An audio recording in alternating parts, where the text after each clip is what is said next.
What if the man serving your country was hiding a secret so monstrous it would leave even seasoned investigators shaken? What if the uniform that symbolized honor, courage, and duty was worn by a predator who used that very disguise to carry out unspeakable acts? This is the story of Ronald A. Gray, a U.S. Army specialist stationed at Fort Bragg. On the surface, he looked like the kind of soldier America could be proud of. But behind that clean-cut image was something far more sinister. A cold-blooded serial predator who turned military grounds into his hunting ground. Welcome back to Death Row Diaries. We dive deep into the lives, crimes, and legacies of America's most infamous death row inmates. If you're drawn to true crime cases the mainstream avoids, twisted tales the system would rather bury, hit that subscribe button, tap the notification bell, and stay with us. Ronald Adrian Gray didn't look like a killer. Born in Miami, Florida in 1965, his early life wasn't particularly unusual. He wasn't a standout student. He didn't come from privilege. He was just another kid trying to survive a rough neighborhood where opportunity was scarce and discipline was hard-earned. At 18, he joined the U.S. Army, a place that offered structure, direction, and a future. By the time he was 21, Gray was stationed at Fort Bragg, North Carolina, one of the largest military installations in the world. He held the rank of Specialist, E4, and worked as a cook, a quiet role, out of the spotlight, a man who followed orders, a man who blended in. But those who knew him casually say there was something off. He wasn't warm. He didn't joke around much. He kept to himself, avoided forming close relationships, and had a distant, flat affect. Still, no one suspected him of anything remotely dangerous. And maybe that's what made him so terrifying. There were no red flags, no warning signs, just silence, followed by screams no one ever expected to hear. Behind closed doors, Gray had begun nurturing dark desires. He was following women, sometimes from bus stops, sometimes from parking lots. He was watching, learning, and eventually, he acted. The first confirmed assault happened in April 1986. A young woman walking home alone near Fort Bragg was attacked, dragged into the woods, and violently raped. She survived, but barely. Her injuries were extensive. Her description of the attacker was terrifyingly specific. She said he wore combat boots and had military-issued clothing. He used military knots to tie her up. Whoever did this knew how to neutralize a target. This wasn't a random act of violence. It was controlled, cold, and deliberate. Then it happened again and again. Over the next 10 months, the Fayetteville area was gripped by fear. Women were being stalked, raped, and in some cases left for dead. The attacks weren't random. They followed a pattern.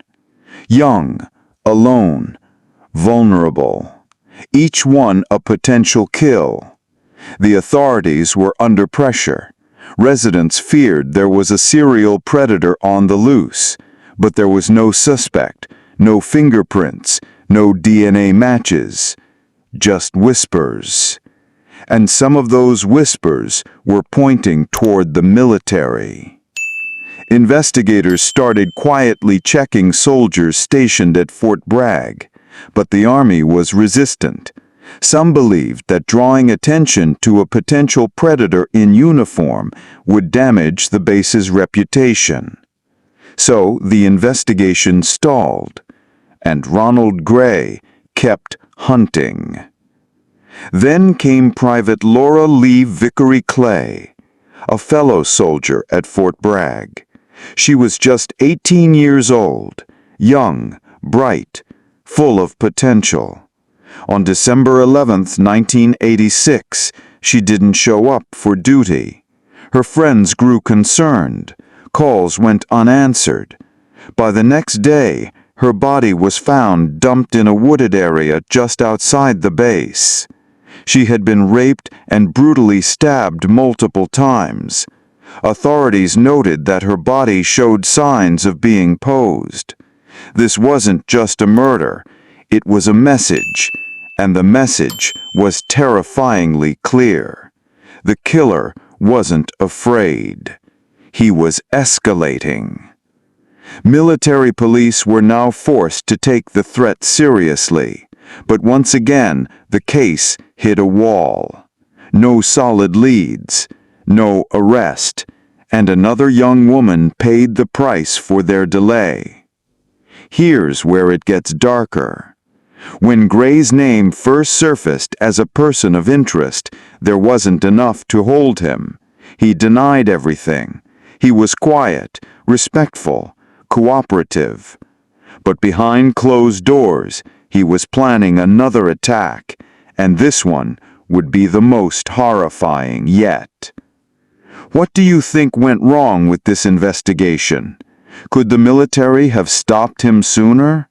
Let us know your thoughts in the comments. We're reading all of them. On January 6, 1987, Ronald Gray ordered a cab. The driver was 23-year-old Kimberly Ann Ruggles. She picked him up as scheduled. Nothing seemed out of the ordinary.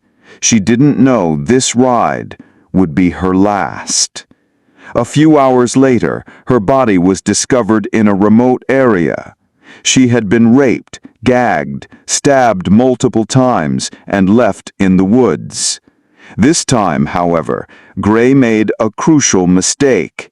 He kept her car keys and was seen driving her cab shortly after the murder. When police pulled him over, they found bloodstains, a knife, and Ruggles' keys in his possession. Game over. Ronald Gray was arrested that day. His calm demeanor cracked. During interrogation, he eventually confessed not just to Ruggles' murder, but to multiple rapes, assaults, and the murder of Private Vickery. He admitted everything with chilling detachment. No remorse, no emotion, just facts. And the facts were horrifying. Investigators now believed Gray was connected to at least 4 murders and 8 rapes, many of them on or near military grounds. But the nightmare didn't end with his arrest. What came next was a legal roller coaster that would stretch across 3 decades, involve both civilian and military courts, and raise uncomfortable questions about how far institutions will go to protect their image. If you've made it this far, you know this story is far from over. Hit that like button to support more deep dive content, and don't forget to subscribe. When investigators started digging deeper into Ronald Gray's background, they uncovered a horrifying pattern, one that had gone undetected for months. Gray wasn't just committing random acts of violence. He was stalking his victims, planning the attacks, and executing them with a level of precision that left even seasoned detectives disturbed. He knew their routines. He waited for the perfect moment, when they were alone, vulnerable, and least expecting it. He didn't just assault them, he dominated them, physically and psychologically, often leaving behind a scene so gruesome investigators could barely process what they were seeing. And now that he was in custody, Gray started talking. In a cold, matter-of-fact tone, he confessed to raping multiple women, some of whom were fellow service members. He admitted to murdering Private Vickery Clay and Kimberly Ruggles, offering graphic details that matched the evidence. But even more shocking were the entries found in his personal journals, dark, detailed accounts of his thoughts and fantasies, some of which eerily mirrored the real-life crimes. It wasn't just depravity, it was premeditated, organized, and methodical. This wasn't a man who lost control. This was a man who thrived in control. He even admitted to returning to crime scenes, watching investigators work, and feeling a twisted satisfaction knowing they had no idea it was him. For investigators, it was clear. Ronald Gray wasn't just dangerous, he was the embodiment of evil, cloaked in a uniform meant to represent service and sacrifice. And now, the justice system had to decide how to respond.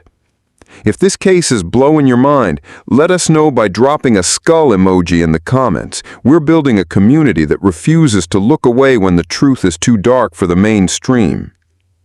With such overwhelming evidence, the legal system moved quickly, but Gray's case was unlike most because it had to go through two separate trials, one in civilian court and one in military court-martial. In 1987, Gray was first tried in North Carolina civilian court for the rape and attempted murder of two women who survived his attacks.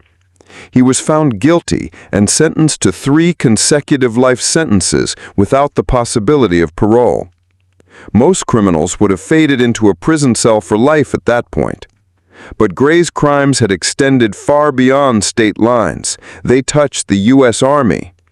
So in 1988, Gray faced a rare military court-martial for the murders of Private Vickery Clay and Kimberly Ruggles, as well as additional rapes and assaults.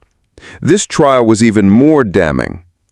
Military prosecutors presented DNA evidence, testimony from survivors, Gray's own confessions, and those dark, disturbing journal entries. There was no question. Ronald Gray had used his position in the Army to hide in plain sight and commit some of the most sadistic crimes ever seen on a military base. The military panel didn't hesitate. Gray was found guilty and sentenced to death, one of the only military death sentences handed down since the 1950s. But even then, his story was far from over, because the U.S. military hasn't executed a prisoner since 1961. And Ronald Gray was about to test just how far the system would go to carry out a sentence that many believed would never happen. If you think the military should have acted faster, or that Gray should have been executed already, hit that like button so this story reaches more people. Let's get the truth out there. After his death sentence in 1988, Ronald Gray was transferred to death row at the U.S. Disciplinary Barracks in Fort Leavenworth, Kansas, the only military prison where death row inmates are held. But rather than preparing for execution, Gray began a decades-long legal battle to stay alive. He filed appeal after appeal, first in military court, then in federal court. His lawyers argued that his confessions had been coerced, that he had ineffective counsel, that his mental health had been ignored. Some appeals were rejected outright, others dragged on for years. Then, in a stunning move, President George W. Bush approved Gray's execution in July 2008, the first time a U.S. president had signed a military death warrant since 1957. It looked like Gray's time had finally run out. But within days, his attorneys filed a new appeal, claiming due process violations. A federal judge issued a stay of execution just before Gray was set to die. The process repeated itself for years: stays, motions, appeals, reversals, and long stretches of silence. As of 2025, Ronald Gray is still alive, the longest-serving inmate on military death row, and the military has still not carried out his sentence. So why the delay? Some believe the answer lies in politics. The military is under intense scrutiny for its handling of sexual assault and internal crime.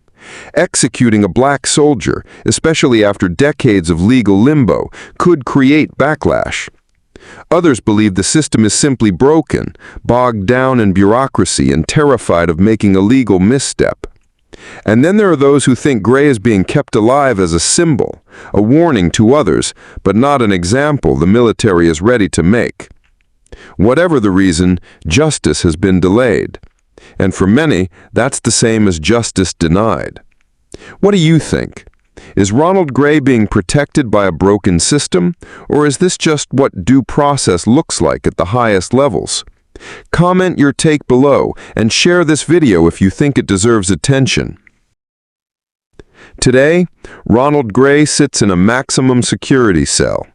He's 60 years old, and every day that passes, his name becomes a footnote, a quiet reminder of a case too inconvenient to resolve. For the families of his victims, the delay is an open wound. They've waited for 35 years for justice. Many have died waiting. Others have stopped believing it will ever come. But the legacy of Ronald Gray's crimes reaches far beyond just one man. It reveals something deeply uncomfortable about the military justice system, that even when the crimes are proven, the confessions are clear, and the sentences signed by a president, the machine still grinds to a halt. What's worse is how little this story is talked about today. Gray is rarely mentioned in headlines. His case isn't brought up in political debates. It's almost as if the system wants him forgotten, buried behind concrete, steel, and decades of silence. But we're not going to forget, because justice, no matter how delayed, deserves to be seen, and the victims deserve to be remembered. Ronald Gray isn't just a murderer.